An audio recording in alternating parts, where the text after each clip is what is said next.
everybody. Welcome to another edition of Box Seats. Your host, Frank Holder, here with you. Get ready to get this show started where we talk with comedians about sports. My man Talent today is in the building. What's up, T? How you doing, bro? Everything good, brother. How you? I'm all right. Good to see you. I like that blue on you. That's coming off. That's popping off of the kidnapped terrorist backdrop. It's popping. I would pay that ransom. Put it that way. Hilarious. You know, you always got jokes, bro. My man Fig is in the building too. What's going on, Fig? Hey man, I'm doing good, man. I think everybody got the memo. At least us three did. Everybody got on blue today. Yeah. Frank, you look good, man. The wife dressed you up lovely this morning. Yeah. Ooh. Yeah, that's a good one. My man, the business bully's in the building too. What's up, man? How you doing? Yeah, I just want to be a rebel and wear black like Bobby Brown did New Edition. That's my man Mike Sean has also decided to make an appearance too. Mike, what's happening? What's cracking? What up? What's good, fellas? What's going on? It's hot out. It's hot outside. It's hot outside. Hey, just when Dave thought he was Bobby Brown. Yeah. Sleeveless, baby. Sleeveless. Hey. Sleeveless in Seattle. The guest of the week is my man. Sleeveless in Seattle. I like that. Hey man, how you doing, sir? How's everything? I'm good, man. Hey, Talent, little bro Mario Hodge told me to tell you what's up. Get out of here. What up? That's like my little brother, man. That's one of my young cats out of the town. Funny. That's a funny guy, man. That's a funny guy. Yeah. So let's get ready to jump into the show. I saw something in baseball that I wanted to mention to you guys first. I mean, we don't talk about baseball a lot, but this news that came up to me, it was kind of concerning. I don't know who I'm gonna go. I might stick in regular order. I'm gonna throw it out to you first, T, because I'm sticking regular order. Keep it normal for this round. Mike Trout, who's normally known as one of the best players in baseball, he basically was told that he has a disease, and the disease is diagnosed with a condition called controversial brachial dysfunction. It's at T5, and it's going to be a long-term issue. So being it's going to be a long-term issue, baseball is going to be without one of the most integral part of baseball players. And he's young. He's only 30 years old. When you hear Mike Trout has this injury, man, what's your take on this? Well, first of all, it's too many names. Like when you got someone with that many names, them long names, like that's the diagnosis, is never good. There's nothing good that comes from that. And what the most disturbing part is how young he is. You know, we root for these guys. We want them to have these long careers and prosper and, you know, to have a shot at history and all that. And then here come these ailments and these things, these diagnoses that kind of just throws you through a loop, man. I don't know. I got to look this up to see how bad of an ailment this is. And, you know, is this life-ending, career-ending, like how bad it is? Because as we know, there have been athletes diagnosed with things that seem more detrimental, but they push through it. So my prayers go out that that's the case here. You know what I mean? Right. Fig, you got to unmute yourself. You're on mute. Yeah. I can hear you, though. You hear me? Okay. All right. So, Fig, I guess the thought is that when you hear about Mike Trout's injury, man, getting ready to derail another one of these, young guys who's 30 years old, man. And Mike Trout, like I've been saying among a lot of the guys, a lot of times, especially in baseball, he's one of the best players in baseball. You know what I mean? And now I'm a baseball fan. This is like huge for me. What's your take? What is the injury? I didn't hear his injury, Frank. What is his injury? It's I can't even pronounce it. It's controversial brachial dysfunction at T5. It's basically a spinal cord injury. It's an injury in the spine. So he could play a little bit, but he's got to monitor right now, and he's going to be on the short leash. If something happens to him, injury, right, his whole career is going to be done. And this dude is about to break almost like all types of records. Yeah, all kind of records. Like he was up there to break all kind of records. Go ahead, Fig. No, I'm gonna say that's just as terrible, man. And now when his wife says he's spineless, she might have a point. Wow. No, I'm just listen. It's a comedy show too, man. So I gotta make jokes somewhere here. No, man, but that's it's sad. The spine is one of those things that the spine, the back, a brain injury. There's some things that there's not really an exact science on it. So basically, the medical profession is still at the experimental stage. I mean, they have gotten some things down, but that's something that, there's not an exact science on how they can actually fix it. And then for somebody to, contract something like this at such a young age in the prime of their career is sad. My prayers go out to the family. I hope that that it turns out for the best for him, and that he ends up doing well and can live at least some sense of a productive life after his baseball career is over. Yeah, I agree with that. Michael Sean, in other news, we always talk about Brittany Griner. The news broke this morning that the U.S. has made an offer to trade Brittany Griner for Victor, the Merchant of Death bout. But the lady got on this morning on, I forgot the lady's name. She got on ESPN early this morning, and she said the news may have broke today, but this proposal happened like literally 60 days ago. Brittany Griner has been in for 161 days. You know what I mean? We just hearing about this news now. But the U.S., unlike what the reports have been, U.S. is literally trying to make trades for her. But, and up until like almost 80 days ago, we're just hearing about it now. What's your take on knowing that the U.S. has put Brittany Griner on the front to try to trade, even for this Victor Merchant of Death bout? You know what I mean? Like, it's not even, it's not even close to what they locked up for. But the U.S. is trying to make trades. What's your take on that when you hear this news, Mike? I'm happy for her, but the way they reported it, it was like they were trading draft picks. They were like, you get Victor, what's his name, and the Bears' second-round draft pick for Brittany Griner. But I'm happy. I'm shocked. I never thought in a million years they'd do it, and I'm happy to just get that girl home and just remind everybody when you are traveling outside this country to be very careful on what you do and what you bring and what you're willing to lose. But I'm shocked. Like I never thought Joe Biden would give anybody up for Brittany Griner. So I'm happy. Daniel Dugar, I'm gonna come to you with the same story because the simple fact being you travel around the world a lot. You do the comedy overseas for the troops and everything else. Brittany Griner got caught with two veils about the size of this. If you people can see me, about the size of this. Literally, and is facing 10 years. The guy who was in the same thing got 14 years. You know what I mean? Got 14 years straight. So when you hear about this, what's your take on this? I mean, I agree with Michael Sean, man. It's, we have a sense of arrogance as Americans when we travel abroad, and you gotta respect the soil that you own when it's not yours. That's just like any of us going into a different hood. You know what I'm saying? We gotta respect the shot callers and how that hood operates. Like I said the other day, man, I really believe she knew what she was doing. And it's just really unfortunate. I hope the sister comes home. But when you don't respect the laws of other lands, Frank, it's detrimental to you, man. I mean, we all remember 15, 20 years ago when that young kid from San Diego, a little rich kid, got caught in Singapore with the graffiti. Yep. They caned him. Mm-hmm. We just got to really understand that, man. And then with her being locked up for so long, I wonder what her vertical is, man, because she don't have a lot of nourishment going on how they feeding her. And I'm still waiting on Fig to pray for Trout's family. We gonna come to that. What did it pay for? Who? He said your prayers go out to him. I ain't seen you drop a prayer yet.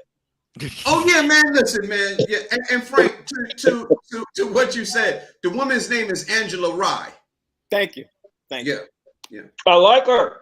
I like her. I like Angela. Everybody loves Angela Rye. All right, so unless she don't like you. Washington Commanders owner Daniel Snyder has now been backed into the corner by the other NFL owners, and he came in and said this morning that he will voluntarily testify before Congress. After repeatedly saying he wouldn't, and he would do it via a video and everything else, now it looks like he is going to voluntarily testify before Congress in person.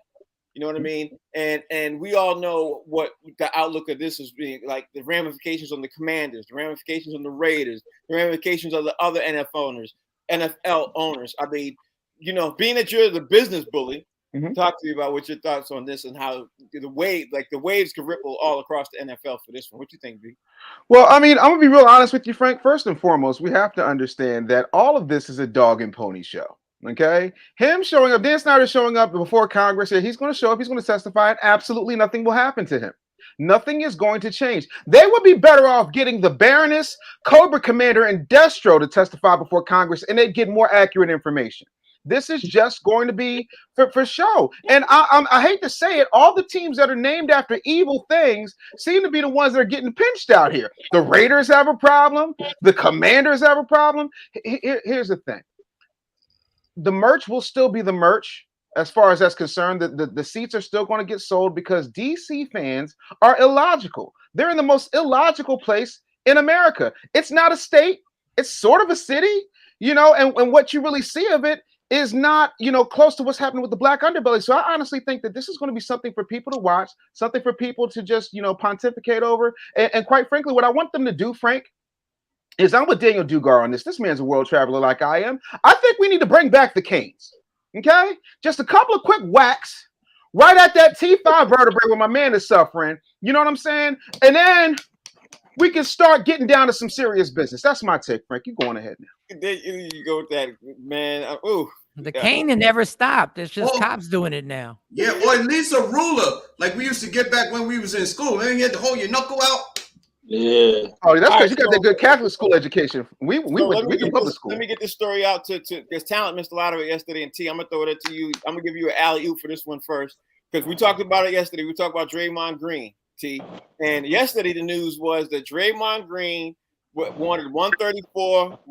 He wanted 162 for 4 years. Right. Last night, Draymond Green came out and officially said that he's going to explore outside options to get the deals he wants. Now, T, he could be just saying that to make sure, like a move to make, Golden State make that move. But I don't know if I think that Draymond Green is worth, that kind of money, 132, 162, whatever you want to call it for 4 years. I don't know if he's worth that kind of money. And he might not be bluffing. Talent, what's your take on this? It's Draymond. So he's always going to make a movie. You know what I mean? This is the latest one. This is the latest Jurassic Park. He's always going to make a movie. But with Draymond, you don't know because he just likes to stay in the attention. And, I mean, of course, they just got a chip. Who's not going to be on the team that just got a chip and not try to get paid? So I get that part. Who's going to want Draymond at this stage, though? That's the other part we got to think about. It's not about where you're leaving. Where the hell you think you're going? Who's going to give you that outside of Golden State? Because a team that just capitalized off the chip, they're probably the only team that will give you that much for 4 years. Everybody outside is looking at you different. You didn't want a chip for them, and you're not the main source. You're the number 3, 4 guy. So outside of Golden State, people probably looking at them like, bruh, we can't give you that much. You're not the main guy, for one. For two, you've been around for a while. Yeah, but if Golden State ain't paying him that, Daniel Dugas, he might get into a bidding war, right, D? Daniel Dugas, what you think? I think he's calling a bluff. I think he's calling a bluff to see if they're going to push ahead. Like I said yesterday, Draymond's value is incredible to Golden State, and because of the surrounding pieces and the culture that they have. And what is he? He's a number 4 option with Golden State. He's not going to get that type of money anywhere else at all, unless somebody wants to pick his brain on the schemes on what the Warriors do, and they still can't figure that out. So he's trying to get a final payday because this is his last quarter. He's trying to get a payday before he retires. The business bully, I'm coming to you because ultimately it's a contract breakdown thing. Break this down for me. 132, 164, 4 years. Does that make sense to you for what he's bringing to the table for Golden State? And is his value worth more there? Or can he go to a couple of other teams like Fig mentioned and Michael Sean mentioned, which I'm going to come to them in a second, and get a lot of value also? Yeah, I just don't see them paying him $40.5 million a year. No, not to mention, you got to look at these teams, right? So when you have franchises like this, they have to start, and I'll say it again, and I'll say it till the day that I die. You have to start building towards the future. You got to start bringing guys up. It gets to a point where it's like, okay, cool. You're the number 3 guy. If this is Steph, no question. All day, every day. Sorry. But Draymond Green is important. I'm not saying he's not important. Is he the most important guy? No. Was Kevin Durant the most important guy? No. So as long as you have a nucleus that's solid, you can put other people in there. It's the same reason, like the original Temptations, except for Otis, who's been drinking the blood of Cambodian virgins, is dead. There's a reason why the songs keep getting sung. You understand what I'm saying to you? Mike from Boys II Men had a spinal issue. His ass ain't out at Six Flags with the other three guys singing old doo-wop tunes. You want to know why? Because anybody can be replaced, especially when you're the number 3 or number 4 guy. Standing around going, now, baby, when you was out last night with that fella, I knew about it. I just didn't care. That's Draymond. Draymond is the Michael Bass walking around with a cane. Not saying he's not important. Not saying he don't add nothing to it. But come on, bro. You there for Wanye to do the gymnastics and for Sean to sing the high notes. Let's not act like we're here for the bass. Okay, Michael Sean, tell me what you said. Yes, like you said a couple of things about this yesterday. What was your take on this? There's only one person that can make that to make Golden State pay him that money, and that's Steph Curry. If Steph Curry has an attitude about it and goes to that front office and says, I need him back, then he's going to get the money and they're going to have to do whatever it takes to make it happen. Should they give it to him? Absolutely not. But let's remember, the NBA has some of the dumbest organizations in all of sports. I would not be shocked if the Wizards said, you know what? We got Bradley Beal. Let's get Draymond Green. Mark Cuban has never been able to pull a free agent to the Mavericks, ever in history. He couldn't get Dwight Howard there. Mark Cuban would love to be able to be like, I'll get Draymond Green. Let me put him up there with Luka Doncic so that Luka can just shoot, do what he does, and Draymond follows it up. The NBA has paid people money that we're still laughing about. We're still laughing about John Wall's contract. We're still laughing about Russell Westbrook's contract. Like, there'll be somebody, and I hate to say it, because I hope they've changed their ways, but every Knicks fan knows that we are capable of doing some dumb shit. Sorry, some dumb stuff. Sorry. Every Knicks fan, knows that we are capable of bringing Draymond Green and making everybody try and believe that that's the final piece of the puzzle. There are tons of teams out there. I can see Cleveland doing some craziness. Detroit thinks they have a nucleus right now that they think they're talking about this new nucleus that they got is the young future of them. Maybe a veteran like Draymond Green will put them over the edge. Should they do it? No. But every year somebody gets money that they're not supposed to get. Every offseason. Big, did I not say yesterday, before you threw out some teams, did I not say yesterday, there's always, you got 32 teams, there's always somebody who's going to be dumb enough to do it. You even gave me some teams yesterday, so tell me who some of the teams and some of the things you're thinking about this too. I didn't bring up Dallas. I think Dallas is a viable option. Also, I think the Brooklyn Nets, if they're able to hold on to, if for some reason, if they're going to hold on to Kyrie, Kevin Durant, with all those shooters, they got Curry, they got Joe Harris. They just got some shooters over there. And if Draymond can facilitate with those dudes the same way he did with Steph and Clay, Draymond can be very valuable. How about this? Forget about what Draymond does. The year that they lost that championship to Cleveland, people said the reason that they lost a major piece is because Draymond's suspension. They felt that they would have won in 5 had Draymond got suspended. How about addition by subtraction? How about somebody paid Draymond Green just so he's not on Golden State?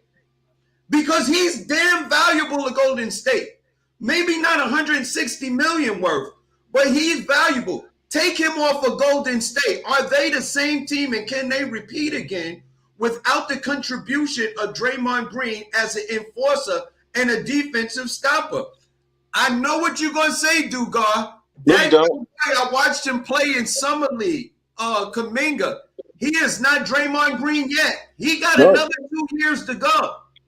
Hey, respectfully, Frank, because Michael Sean brought up some amazing points on teams, and I was just like, damn, this makes so much sense. I could see Draymond going to Dallas and Cuban grabbing him, but Fig, you just said something. What if the Warriors sign Draymond and trade him to Brooklyn, give him to Brooklyn, and we take Ben Simmons? Wow. Ben Simmons is an amazing defender and ball handler.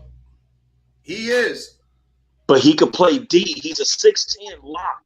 It And he defend. can I said rebound. defender and ball. And, Yeah. and he can also facilitate the offense just like Draymond with Yes. better handles at 6'10". Yeah, He could facilitate to Clay and Steph, well, just like Draymond.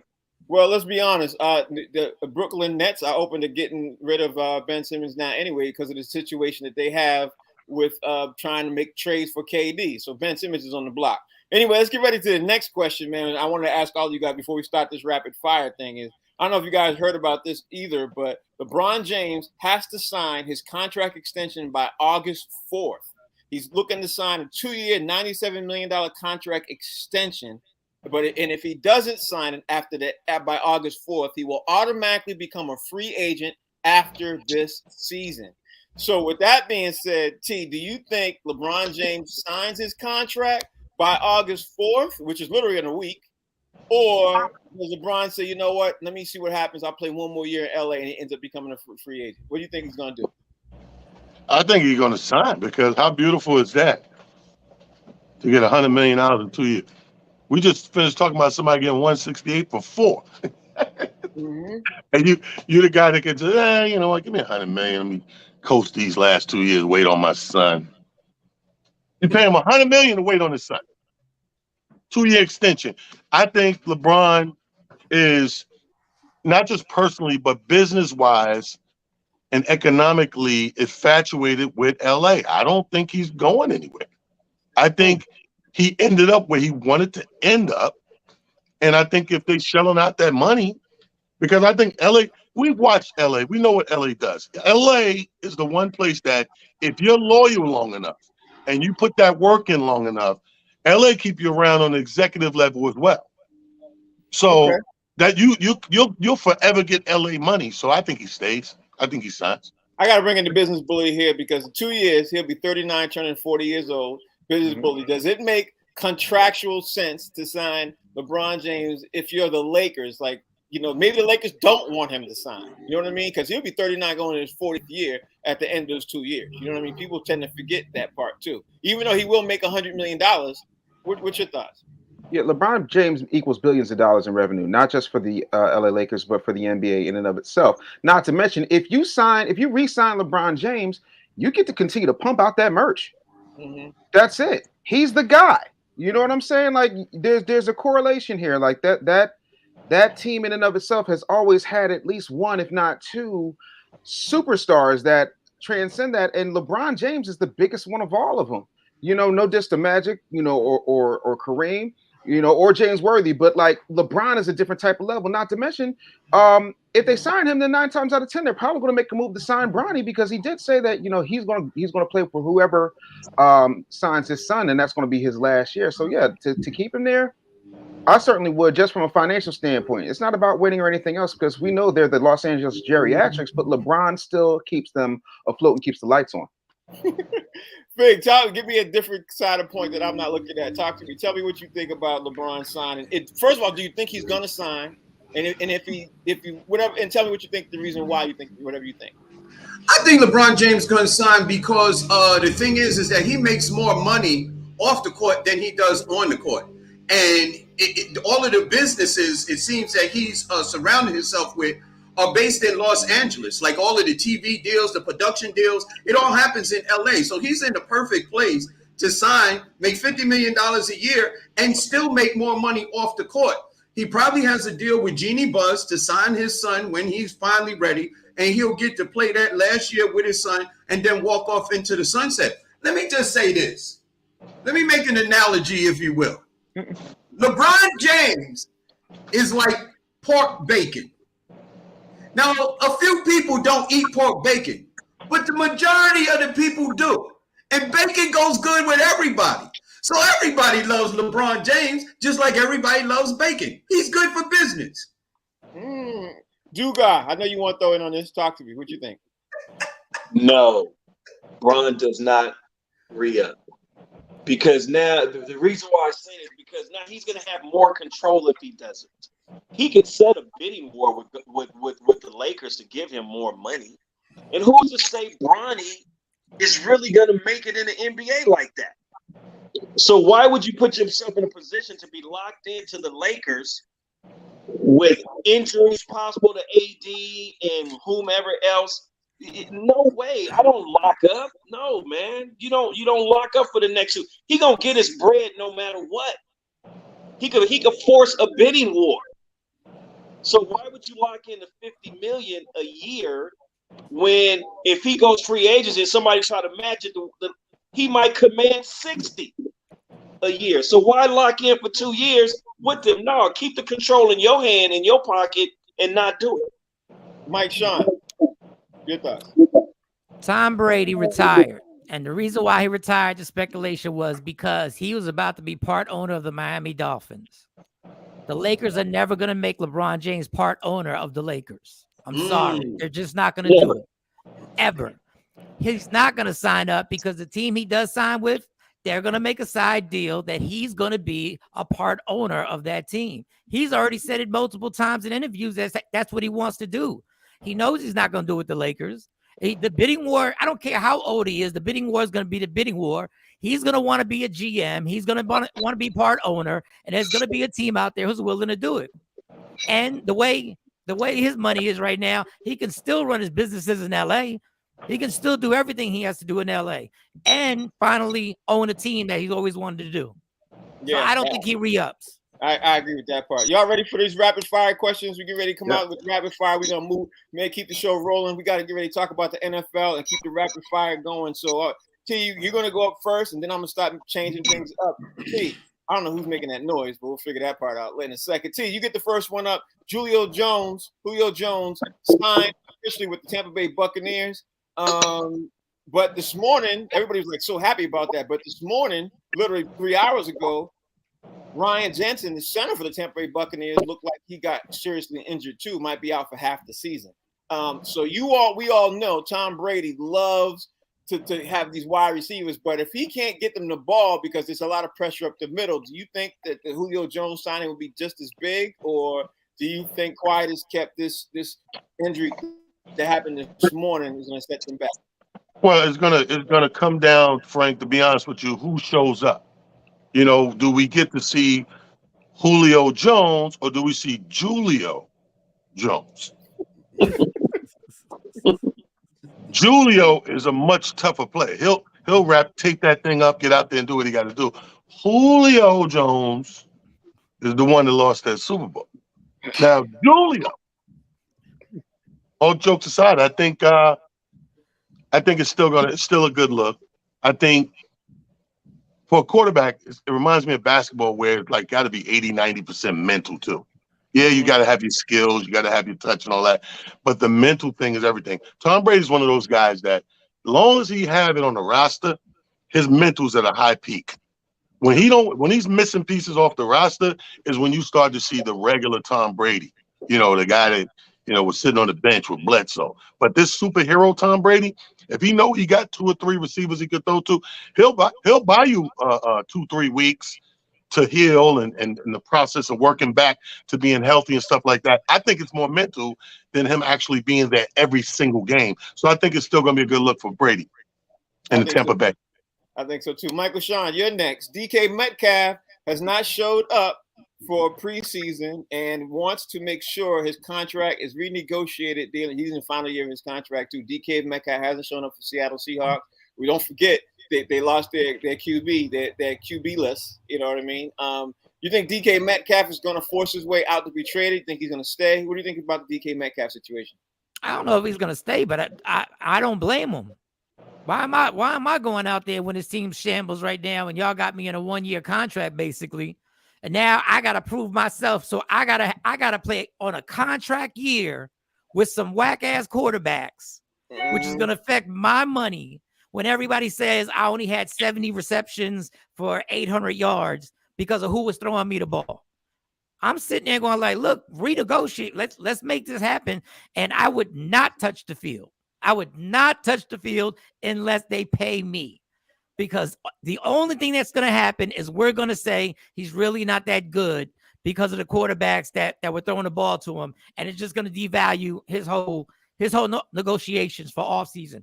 I don't understand why Seattle was so stubborn and why they didn't trade him before the draft and get a gang of draft picks and just start really building for the future. It's like they want to build for the future and they don't want to build for the future. So I don't think he's going to touch the field. Yeah, I think it's one or the other. And speaking of which, also Deebo Samuels in his same wide receiver class, Daniel Dugar, also ain't reporting. You know what I mean? I shouldn't say that. He's reported, but he's not doing any activities. He's not working out. He's not doing anything. But he's reported so he doesn't lose any money. Do you think Deebo Samuel's going to force his way out, even though he asked to be traded, Daniel Dugar? I think if Deebo Sanders leaves and the 49ers don't give him the money, what's the use of having that quarterback that they have there now, that young kid? It's not going to be no good. Won't be any good. You need that guy for him. He wants out, man, but I think if they open up the Fort Knox, I think he'll stay, and I think that would be something that would move that organization that close, because that QB definitely is going to need him. Okay, all right, Greg. Tua, I can never pronounce Tua's last name, but Tua is in a make it or break it season. There's a lot of pressure on him. What's your thoughts on Tua? Man, I think Tua is an amazing quarterback. It's just that he hasn't had the plethora of weapons like some of these other quarterbacks that are more successful. In the fact that that he has Tyreek Hill. Is it Tyreek Hill? Yeah, the receiver. The fact they got Tyreek Hill, I think he's going to do a lot better. Plus, I also believe the quarterbacks do better after they're in the league for about 3 years. Once you get a quarterback in the league for about 3 years, they start to figure the game out, get adjusted to the speed of the game, and they do better. And the more weapons you have, the better the team. Okay, so that's your take. The business bully. Tua is literally, we talked about Tua for a second and everything else. Do you think Miami is upset about draft? I think normal people would say that they are, but do you think that the management team and everything else is sitting there saying, you know what, we should have got Justin Herbert instead? Because Justin Herbert was on the board. They took Tua instead. You know, and Justin Herbert in 2 years has thrown 69 TDs in 2 years. You know, Tua has barely been in the league. He's been injured for half. You know, so what do you think the expectations are now for Miami's management moving forward if Tua does not perform this year, now that they gave him everything he needs? Well, Frank Shakespeare famously said, second thoughts make liars of us all. As a result, the Miami finds himself in a situation where their management is about as shaky as a janky promoter in a shaky butt club with the comedy stage. So what winds up happening is if Tua does not perform with his injury-prone ass, then guess what? Heads are going to roll in the front office, and I think that needs to happen. I think every once in a while you need to have the field run red with the blood of the infidels in the front office, because they're not getting the job done, and they made a really, really piss poor pick. Yeah, they really, really, really did. Speaking of, we get ready. That's the one final round of rapid fire. We get ready to start the next round of rapid fire, and let me see. I'm gonna go with Mike Sean. You go first. San Francisco 49ers this morning have released defensive end Dee Ford. He was traded in 2019 for Kansas City for a second-round draft pick. San Francisco then signed him to an $85 million contract with $33 million guaranteed. He played in 18 games and 3 seasons. Is it time that people look at San Francisco and say, what the hell are y'all doing? Because obviously we already know what's going on with the entire San Francisco organization with Jimmy G. And now they got the Deebo Samuels situation. I mean, they got a lot of situations happening in San Francisco. What's your thoughts on hearing this? Look, man, being a GM, sometimes you just got to be like, my bad.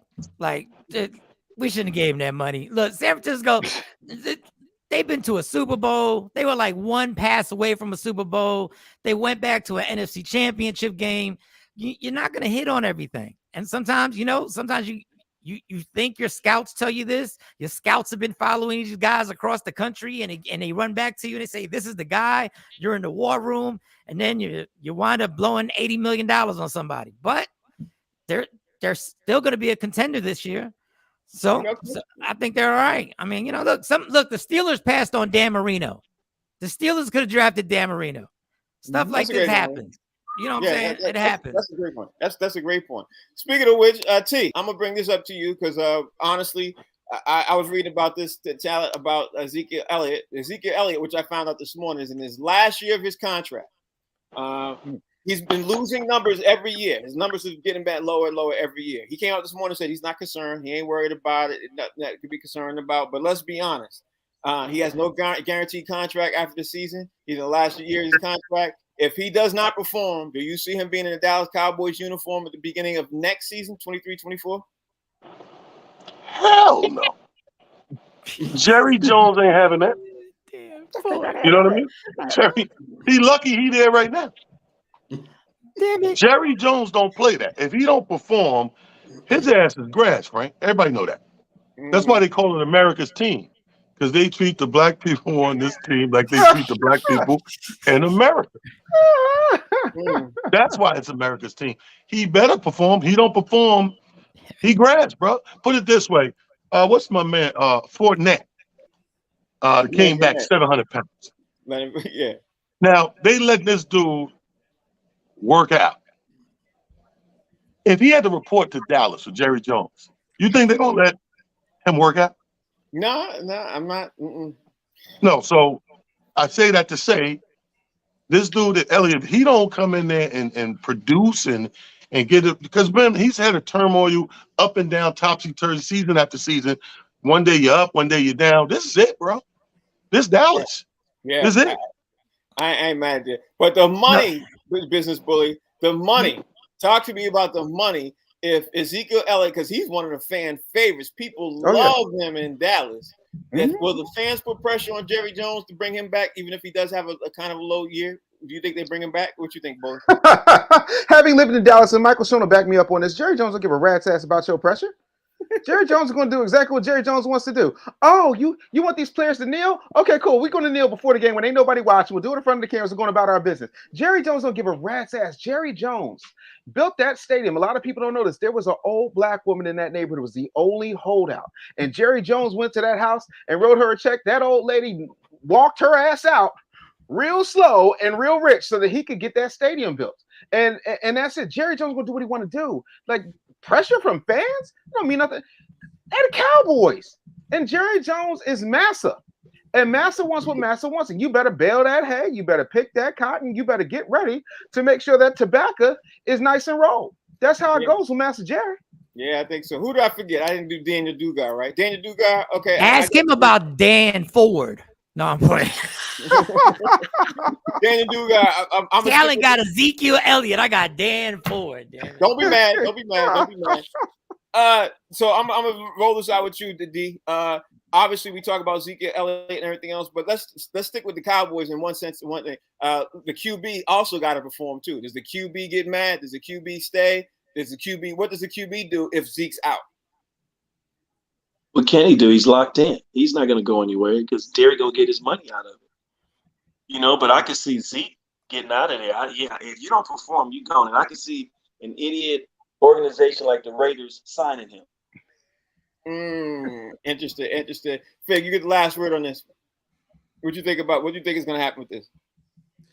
Man, it's going to happen. What Jerry Jones wants to happen is exactly what's going to happen. Jerry, he ain't got no political title or office in Dallas, but he running everything. You understand what I'm saying? That kind of money, you setting people up and you taking them down. You ever notice why Dallas Cowboys players never really get in a lot of trouble? Why you think that is? You think they choir boys? That's Jerry. Yeah, that's Jerry. Because of Big Daddy. Because of Big Daddy. Michael Sean, my man Derrick Henry had a running. He was in running for an MVP season until he got hurt.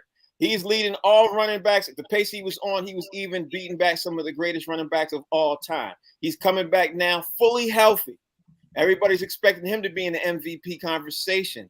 Do you think he will be? Fallback year? Where do you think he's going to pace at? Because Ryan Tannehill might not be playing up to par either. Does he have to carry the franchise? Just give me all your thoughts on Derrick Henry and Tennessee Titans. Derrick Henry just got wasted in Tennessee, man. I hope he made all the money he deserves because they just wasted a guy that was so exceptional that reminded me of Eric Dickerson, but stronger. and now you're going to lose the quarterback. So what's going to happen is that, what they do with running backs. First of all, this whole thing that running backs are in the conversation for the MVP, let's stop it. I've said it before. The only people that win MVPs are quarterbacks. Those are the only people that win MVPs. He will probably not run for 1,700 yards. He'll probably run for 1,200 yards, and we'll start hearing announcers put the narrative that he's slowing down. And they'll put it out there because it's like a collusion thing. They start saying running backs are slowing down. So for the renegotiate for the next contract, the owner can say, hey, man, you went from 1,700 to 1,200. I mean, it's a good season, but we can't do a long-term deal with you. So, hey, I hope we made all the money. Okay, so speaking of, since we're talking about MVPs and everything else, because I have down here MVP conversations too. T, if we had to pick a black horse, right, for MVP, I'm gonna ask all you guys this question. If we had to pick a black horse, dark horse, who would your dark horse for MVP? Because obviously it's like Mike said, it's gonna be a QB. It ain't gonna be a running back. As much as we might want it to be a running back, I'm gonna throw mine out there. I think my dark horse would be, to no surprise to none of y'all, would be Justin Herbert, and then maybe a super dark horse would be Trevor Lawrence. Those are my two dark horses that I think could be in the conversation. I think with Justin Herbert, I think it's going to be a beast in this league when he's done. But who's your dark horse? Don't let me put words in your mouth, T. Who you think could be the dark horse? Not the usual suspects, not the Tom Brady's, not the Aaron Rodgers of the world, but QB's listers. Who's your dark horse? I'm start with you, T. Who you think? Well, believe it or not, I would go with Carr. Yeah, I think Carr, with these pieces, they just started moving around and trying to make a move and a run for it. We've been talking about they actually look good and got a shot at going to the big dance. So if that's the case, man, he's going to have to be on point. So he would be my dark horse of being MVP as a quarterback. Okay, so that's your dark horse. Fig, who's your dark horse for MVP for the season, this upcoming season? Because we're in the NFL preseason right now. Who's your dark horse? You know what? They've been doing this kid like he was the next thing since sliced bread. So it seems like they setting him up to do something. I'm going to go Mac Jones. Back then they didn't want me. Now I'm hot. They all on me. Okay, so I like your pick. I like your pick. Let me see. Daniel Dugar. Who is your MVP dark horse? Not the usual suspects. Dark horse. If you had to pick a dark horse, who's your dark horse? Marcus Allen. Wait, who's the president where you are, Dugar? I meant alive. I meant alive. Really, you sticking He with that? is going to get those years back that Al sat him down. That is the dark horse, Marcus Allen. There's always one, y'all. There's always one. Who's your dark horse? Before y'all moan and groan, mark what I say. I'm telling you, the dark horse who could possibly win the MVP is Jalen Hurts. And I'm not saying that because I'm an Eagles fan. Watch what I say. Watch what I say. Training camp look good right now. I'm trying to tell you. Watch what I say. Right. Mike Sean, who is your dark horse for MVP? All right, now let's understand. I know you said it's not the usual suspect, right? But this man, everybody's saying can't win it. I think Aaron Rodgers. Everybody keeps saying Aaron Rodgers ain't got no receivers. He can't do it without Devontae Adams. And they drafted this receiver. You got to be very careful when you start telling somebody who's that good that they can't do something because one person is not on the field. You got to be very careful with Aaron Rodgers. Now, the playoffs, that's a whole different story. Playoffs, that's a whole different story. But telling that man that he can't ball out because one receiver is not there, somewhere Aaron Rodgers is saying, I made that receiver that dope. So I would say Aaron Rodgers. Yeah, I would say that too. I definitely say that. I mean, on the realness, and I don't know if this is a usual suspect, but this cat has the weapons, man, and he's just wired a different kind of way. Russell Wilson. You know what? That's a good pick. That's a pretty good pick. All right, T, I'm going to start with you, bro. Jamar Chase was one of the most dynamic wide receivers that came out this year. Was not picked for a lot of people's top 10. I'm going to ask you, Do you think Jamar Chase is the top 10 wide receiver in this league? And if he's not, can you tell me why? I would say he's top 10. Unfortunately, bro, in the last 2-3 seasons, man, that receiver position has been fluctuating. And guys that we've seen for 3 or 4 and thinking they top echelon, they'll come back the last season or one before that and be real mediocre, man. So when we sit down and really pick out the top 10 receivers right now, I would put him in there. He'd probably make 10 or 9, but I think he's in there. Okay, you think he's in there? Let me ask Fig. Fig, do you think Saquon Barkley, who's literally in one of his final year contract and everything else, you think it's a make or break it too? Because he got a new head coach, he got a new system. You know, people are saying that he's only played in a handful of games in the last 3 years. Let's see, 15 games in the last 2 years. You know what I mean? And let's see, they played 17 games last year and 16 games the year before that, and he only played 15 total. Where were you at with Saquon Barkley? You know, Saquon Barkley is an unusual talent, man, exceptional player, but he's never been on a decent team. And, you know, he's never had a decent line. His quarterback is suspect. I mean, the kid, injuries aside, he's just never had anything to you know, the way he can shine. You know, it's like you take a player off of one team and you put him on another team, and all of a sudden, it's like, yo, this kid here, where has he been all these years? It's like the same thing that happened to the dude that was the receiver that was playing with Baker Mayfield in Cleveland. Then he went to the Rams, and all of a sudden he did good. Odell Beckham Jr. Huh? Odell Beckham Jr. Odell Beckham Jr. Saquon Barkley has never had a team to help him to shine. You know? Yeah. But speaking of Odell Beckham, Mike, where's Odell Beckham land at this year? Because he's a free agent, bro. Where's he go? I thought, didn't they rumor that he might go to Green Bay? Wasn't there rumor? Nobody knows. He's still a free agent. Where do you think he's gonna land? Damn. I hope he lands in Green Bay so my prediction that Aaron Rodgers could come true. Honestly, I hope he winds up in Lambeau Field. I thought that'd change this whole. I'm make sure I mark the date of this show if that happens. I'm also gonna mark the date because Business Bully is my dog. Like Business Bully came on my show and did a great job on the morning show. I can't believe he said Jalen Hurts. But I love you anyway, bro. But yeah, I'm gonna say Green Bay. Unless he takes the minimum and goes back to the Rams, unless he says I'll take the NFL, minimum, but I think somebody will still pay him. I think I got everybody. I wanted to do this last hypothetical, this last 4 best receivers. Can you all give me your 4? I'm gonna start with T. Talent. Give me your 4 best wide receivers off the top of your dome. 4 best wide receivers in NFL. You could do, if y'all want to do all time, we could do all time. But I'd rather do 4 best receivers right now, playing right now, make it more interesting. You know what I mean? Because there's a lot of great wide receivers, but I think unless you all want to do all time, y'all want to do all time, we could do all time. Do all time. All right, let's do all time. Let's do all time. T, who's your Mount Rushmore 4 best wide receivers? And do you want me to come back to you? You could just. Well, I'm gonna have to go first out the gate. Jerry Rice. I throw Jerry Rice right out the gate. He's the head honcho of it. I'm probably going to go and throw in there. I like Larry Fitzgerald. Okay. I thought this dude was super dope, and I thought somehow, some way, the media and the hype went with Alonzo Bowden or whatever, and he just started to be the news. But Fitzgerald's that guy. Then I would have to go grab a Terrell T.O. Mm-hmm.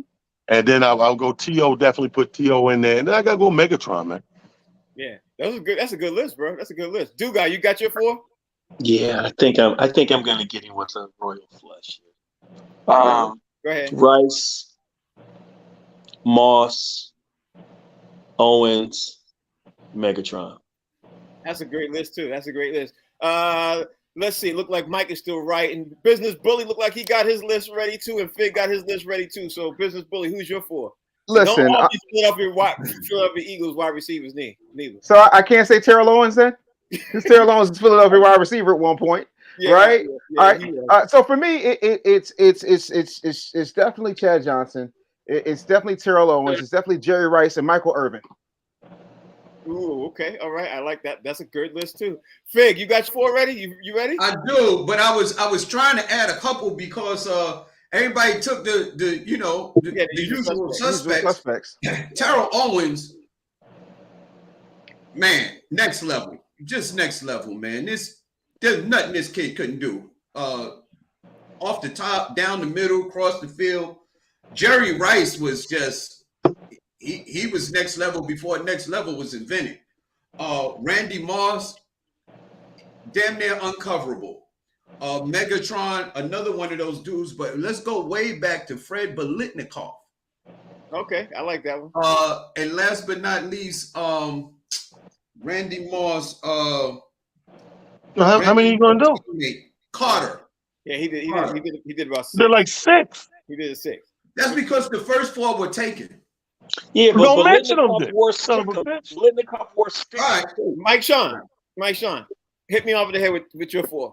Because I want to get one more question for the show's wrap. All right, everybody already named the ones that I was going to name. So somebody just said Chris Carter. I'll go old school Wes Chandler, and I'll go Sterling Sharp. Not Shannon Sharp, but Sterling Sharp. Yes. Now you talking, Mike. Yeah. All right, now get your thinking caps on. I'm gonna throw this out there. I'm gonna give you all a few seconds. Who is a QB right now who's really playing really, really well, who will never win a Super Bowl, in your opinion? Ooh. He's playing right now. He's a QB that's playing right now. He's playing his game right now. But who do you think, in your mind, no matter how it shapes out, by the time his career is done, he ain't gonna never win a Super Bowl? Obviously, we ain't talking about Tom Brady. We ain't talking about Aaron Rodgers. We're not talking about Patrick Mahomes. How many you need? Damn, Mike. You can give me 3. Yeah. Give me 3. Yeah, that's crazy. Kyler Murray. Kyler Murray. Hold on. Who wants to go first? Mike, you want to go first? Yeah, Mike, I'm gonna knock it out real quick. Just Kyler one? Murray is one. Daniel Jones is another one. And I'm missing the other kid. But who's the other kid? Lamar Jackson. What? Okay, Lamar Jackson. Okay, that's your 3. Fig, you got your 3? 3? God, Three? dog. You give me one. Baker Mayfield is probably never going to win because they just don't like Baker Mayfield. I'm a little leery about this one. Jordan Love, they ain't even gonna let him play, let alone win nothing. Okay, so one more. And last but not least, man, I'm sad to say this, man, but hopefully I'm wrong. Jameis Winston. Okay, business bully. You got your 3? Has Russell Wilson won a Super Bowl? Yes. Yeah. Yeah, that's right. So yeah, no, I mean, even if he didn't, he won Sierra, and that's still amazing to me. I was going to say Kyler Murray. I didn't know we were doing 3, but I was going to go with Kyler Murray. You got your 1. You could do 2. Yeah, I mean, I got Kyler Murray. I hate to say this because I want it so bad. I don't see Jalen Hurts winning one, but my Eagles fan emotions want to make it happen. But yeah, so I mean, I think those are mine.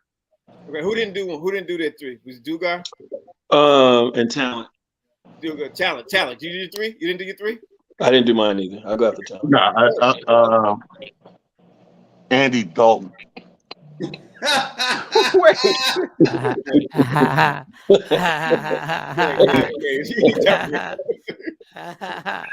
Tyrod Taylor. Yeah. Tyrod And Justin Herbert. Ooh. Okay. Duga. I like it. Who's your 3? it. Okay. I'm gonna go Baker Mayfield, Derek Carr, Lamar Jackson. Derek Carr's never going to win a Super Bowl? Okay. He's not going to win a Super Bowl. I'm sorry. There's a curse. He's not going to win a Super Bowl. And I'm a Raiders Saints dude. It's not going to happen. Wow. Did everybody Geno Joe Broke Smith. He's not even playing, man. If that's the case, Tim. That's why he ain't gonna win. Not Tim The Tebow. man said who's playing real good, but they gonna never win Super Bowl. Gino. I said he's playing right now, not real good. I said he's playing Gino right better have my money, Smith. Yo, that's the show, y'all. Thank y'all for putting in a great show. Thank everybody out there for watching the show. Thank you, man. We appreciate this. I know I've been saying it, but we've got a show we getting ready to do live. We're gonna do a Box Seats live August 23rd. We're gonna kick it off at 7. Talent's gonna be there. Rodney Perry's gonna be there. Mike Sean, Fig. It's gonna be fantastic. Dugar's gonna probably be on the next one. Hey, let me ask you a question with that, Frank. So if I hook it, because I'm trying to make it happen in the Bay Area at two comedy clubs. We'll talk about that offline, bro. I'll talk about that offline. Well, we can't I just hear wanted to know who's paying for travel. That's why I said we'll talk about that offline. Okay. Hold up, Don King. What you hide? Yo, his number is 678-451. This is why we can't get nowhere as a people. This is why this is gonna be the shortest tour. 779311. Thank you, Daniel Dugar, for joining the show. Tell everybody out there how we can follow you. You can follow me at Dugar 007, and the new one I just put up, Daniel Dugar Carnival, strictly for Carnival crews. Daniel Nice. Oh, Get dope, that money, yo. Daniel Dugar. Okay, Mike Sean. At Mike Sean Comedy. Just hit me there, and let's all follow up on what we're about to take over when this thing pops off at Caroline's. I'm trying to tell you, business bully. Yes, I want to make it known that I will be at Caroline's August 23rd, eating chicken wings in the audience, and you can follow me at the Business Bully on all social media platforms. That's what I like that. Fig. At Comedian Fig on all social media platforms. Caroline, stand up. Caroline's gonna be crazy. Dave, promise me you bring that chair with you. Listen, it's going down. Hey, Fig. It's going down, ladies and gentlemen. Talent, the comedian on IG. It's this comedy on Twitter. And Fig, never raise your armpits up again, bro. Not with that complexion. Fig number is 678-431. Now let's see if my end credits button sticks again today. Let's just see if that happens. Because it sticks every day. Let's just see if it sticks today. Whoa. Pause. It's button.